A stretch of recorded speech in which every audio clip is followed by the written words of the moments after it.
แผนกแถลงข่าววัฒนธรรมและท่องเที่ยวแขวงคำมวนเปิดสุดฝึกอบรมความรู้ด้านการบริการโรงแรมเรือนพักและร้านอาหารให้แก่ผู้ประกอบการธุรกิจขนาดน้อยขนาดกลางภายในแขวง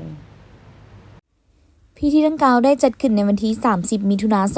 2025 โดยการเป็นประธานร่วมของท่านไซสมบูรณ์สุวรรณดาราหัวหน้าแผนกแถลงข่าววัฒนธรรมและท่องเที่ยวแขวงคำมวนท่านนางจุลจันทร์เพ่งดีผู้อำนวยการศูนย์พัฒนาทักษะการท่องเที่ยวและการโรงแรมดีมิตบายประธานบริษัทดีฟิกทั้งเป็นผู้ต่างหน้าโครงการลาวทับ336มีเซียวซานครูฝึกต่างหน้าภาคธุรกิจอ้อมข้างแขวงและภาคส่วนเกี่ยวข้องเข้าร่วมฝึกอบรมจะได้ดำเนินไปเป็นเวลา6วัน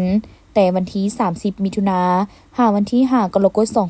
2025ซึ่งผู้ประกอบการธุรกิจด้านการท่องเที่ยวจะได้เรียนรู้ด้านการบริการโรงแรมเรือนพักและร้านอาหารเป็นต้นการรักษาคุณภาพการบริการและเอาใจใส่ต่อลูกค้า